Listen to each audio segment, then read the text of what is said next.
नमस्कार, आप देख रहे हैं भारत एक्सप्रेस और मैं हूं आपके साथ आंचल मित्तल।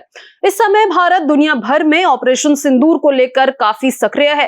भारतीय प्रतिनिधि मंडल कई देशों का दौरा कर रहा है और आतंकवाद के मुद्दे पर पाकिस्तान को बेनकाब कर रहा है।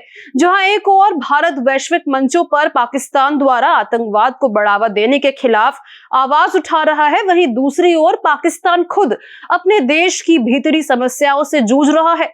भारत का प्रतिनिधिमंडल रियाद, पनामा, कोलंबिया जैसे देशों में जाकर आतंकवाद से पीड़ित भारत का पक्ष मजबूती से रख रहा है। इस तनाव को लेकर दुनिया भर में चर्चा हो रही है, लेकिन पाकिस्तान में इसका कोई खास असर नहीं दिखता। वहां आम जनता इस समय महंगाई, कर्ज और पानी की कमी जैसी गंभीर समस्याओं से परेशान है।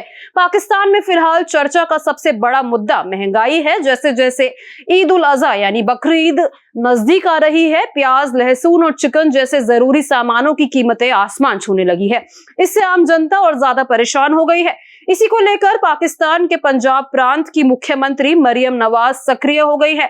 उन्होंने ईद से पहले जरूरी खाद्य वस्तुओं की कीमतों को नियंत्रण में रखने के लिए अधिकारियों के साथ बैठक की है। मरियम नवाज ने खास तौर पर प्याज, लहसुन, टमाटर, अदरक, नींबू और हरी मिर्च जैसी सब्जियों की कीमतों को लेकर चिंता जताई है। उन्होंने अधिकारियों को निर्देश दिए हैं कि ईद से पहले इन चीजों की कीमतें ना बढ़े, इसका खास ध्यान रखा जाए। उन्होंने ये भी कहा कि जब देश में सरकारी संस्थान मौजूद हैं, तब चिकन की कीमतों में इतनी तेजी से बढ़ोतरी बिल्कुल बर्दाश्त नहीं की जा सकती। मरियम नवाज अब सब्जियों के ट्रांसपोर्ट खर्च में कटौती के जरिए भी दाम घटाने की योजना बना रही है। इसके अलावा उन्होंने कृषि विभाग को निर्देश दिया कि वो बेमौसमी सब्जियों की खेती को बढ़ावा देने के लिए जरूरी कदम उठाए। जहां पाकिस्तान प्याज, लहसुन और चिकन की कीमतों में उलझा है, वहीं भारत आतंकवाद जैसे गंभीर वैश्विक मुद्दों पर अंतर्राष्ट्रीय स्तर पर अपनी आवाज बुलंद कर रहा है। शशि थरूर, असदुद्दीन ओवैसी और अभिषेक बनर्जी जैसे नेताओं के नेतृत्व में भारतीय प्रतिनिधिमंडल दुनिया के 33 देशों में जाकर पाकिस्तान द्वारा आतंकवाद को समर्थन देने के सबूत साझा कर रहा है। भारत और पाकिस्तान के बीच मौजूदा तनाव 22 अप्रैल को जम्मू कश्मीर के पहलगाम में हुए आतंकी हमले के बाद शुरू हुआ। इस हमले में 26 निर्दोष लोगों की जान गई, जिनमें ज्यादातर टूरिस्ट थे।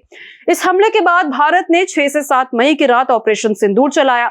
इस दौरान भारतीय सेना ने पाकिस्तान और पीओके यानी पाक अधिकृत कश्मीर में मौजूद आतंकवादी ठिकानों पर हमला किया और 9 ठिकानों को पूरी तरह से तबाह कर दिया। इस निर्णायक कदम के बाद दुनिया के कई देशों का ध्यान भारत की ओर गया और भारत ने इस अवसर का लाभ उठाकर आतंकवाद के खिलाफ अपना पक्ष मजबूती से प्रस्तुत किया। इस खबर में फिलहाल इतना ही। इसको लेकर जो भी आपकी राय है कमेंट बॉक्स में जरूर शेयर करें, साथ ही से ज्यादा लोगों तक जरूर साझा करें।